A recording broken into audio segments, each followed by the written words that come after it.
Am I the asshole for wanting to turn my late daughter's bedroom into my newborn son's? I, 29F, and my husband, 31M, had a daughter, Casey, who died at the age of 2. There were complications in my pregnancy, and we were told she would be lucky to even make it to 2. We still gave her a bedroom, completed with pink walls, toys, and a crib. She never stayed in it, however, she slept in our room. Casey passed away 4 years ago. A month ago, we had our second child, a healthy baby boy, Dylan. There were no complications, and we want to give him the life his sister couldn't have. For the past month, he has also been staying in our room, but my husband and I agree that we should try him sleeping in another room. Our house only has 2 bedrooms. Ours, and what was Casey's. The crib, toys, and everything we got are still in there, so we wouldn't have to buy anything new or throw anything out. Now, a little context before the issue. My mill, Deb, was very close with Casey. A lot of the stuff in her room was either paid partially or entirely by Deb. She felt very strongly about our baby girl, and even talked about her being the favorite grandchild. When Casey died, Deb was devastated. She paid for half the funeral expenses, while my mom paid for the other half. I have also always considered Deb and I to have a good relationship. We all grieved and healed together. She also seems to feel strongly about Dylan, but not in the same way she felt about Casey. Last week, Deb came over for dinner. She wanted to see us, and we're always glad to have her over. We all sat down to eat, and Deb asked us about how having Dylan in the house was. My husband explained that the co-sleeping was great, but we wanted to see how he would do on his own. Deb asked what we meant by this, and we explained that we were thinking about bringing him into Casey's room, as it would also be a good playroom even if Dylan doesn't sleep in there in the end. After we said this, Deb stopped eating, excused herself from the table, and walked outside. My husband and I followed her and asked her what was wrong. She starts scolding us, calling us horrible and heartless for trying to erase Casey. We tried to explain that we will always have Casey in our hearts, but Deb was not having any of it. She accused us of hating Casey, and that we considered Dylan our only child. She said she will never be coming over or inviting us to any family event if we put Dylan in Casey's room. She left after that. My husband and I were shocked by this reaction. Deb has never reacted to anything like this before. She's always the one to be calm and collected during arguments and issues. But this blow-up has us thinking, were we wrong? Do we really have a bias towards Dylan? We don't feel this is the case, so I brought it here for another opinion. Reddit, am I the asshole? Edit. For moving Dylan into Casey's room, there would be a few changes, but not many. We would repaint the walls a very light powder blue, and properly store away anything that was personalized for Casey. My mom made blankets for both babies and Casey's is in a frame. We're a little tight on money, so Dylan would use the crib and toys there until we can get him other things. We do not plan on pushing Deb away, but space sounds like the best option while we all cool down.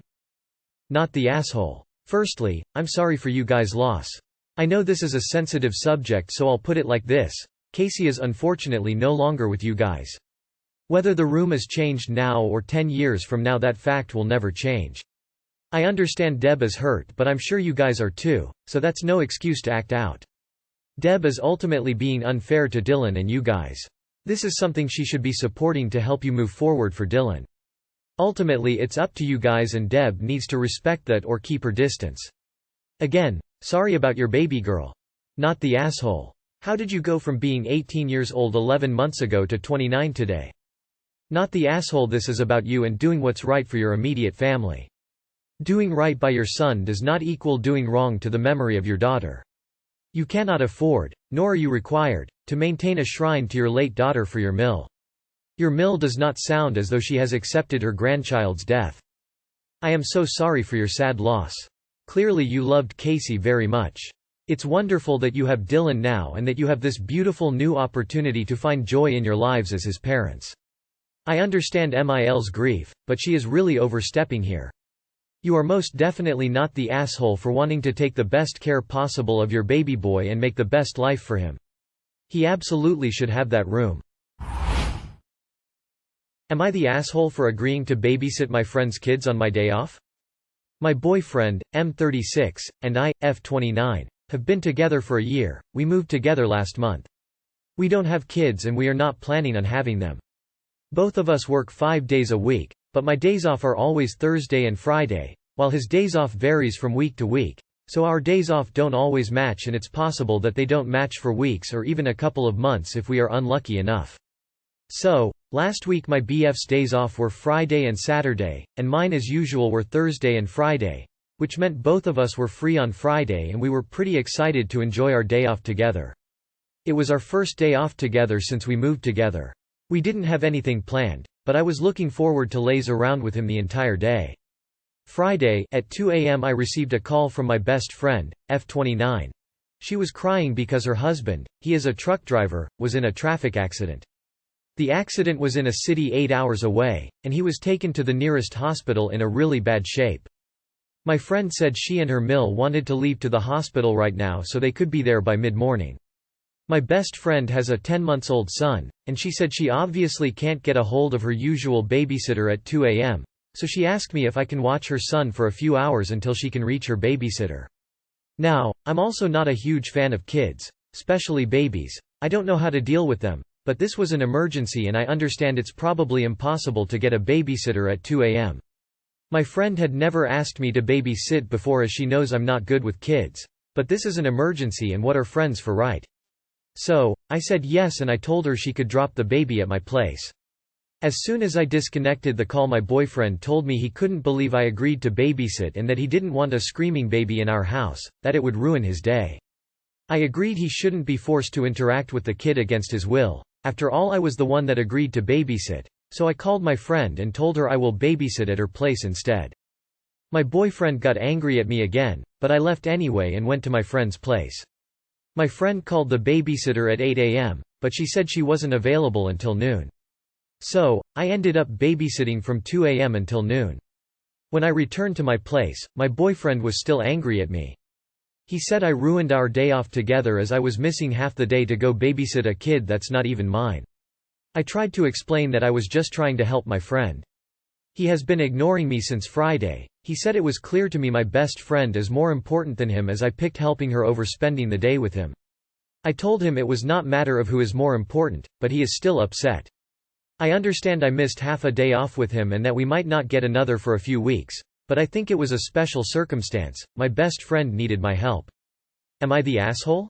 Absolutely not the asshole. You went to your friend's house to babysit a 10-month-old, but you're living with the biggest baby of them all. Does boyfriend have any real friends? How does he not understand that we help people we care about? Sounds like a jerk. Not the asshole.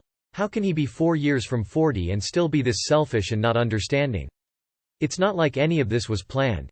Not the asshole. He sounds like a narcissist. No compassion at all for your friend or her husband. I'd probably use this as an opportunity to make him an ex-boyfriend if I was in your situation. Location flag in hole. Location flag in hole. Not the asshole. You two could have hung out after noon, and the rest of the day. Were there already plans for the two of you in place, that were time sensitive and were missed? Like seeing a movie at a certain time, brunch, lunch plans with friends, etc. Seems pretty selfish and immature to hold a grudge against you for helping a friend. You even accommodated him by not watching the baby at your place for his sake. Is he the type to not help a friend during an emergency? What if you had an emergency and needed him? Could you count on him? Would he be mad about having to help his own friends or you? Maybe some couples counseling would be a good idea if you want to continue this relationship. Having a mediator can help with conversations about things like this.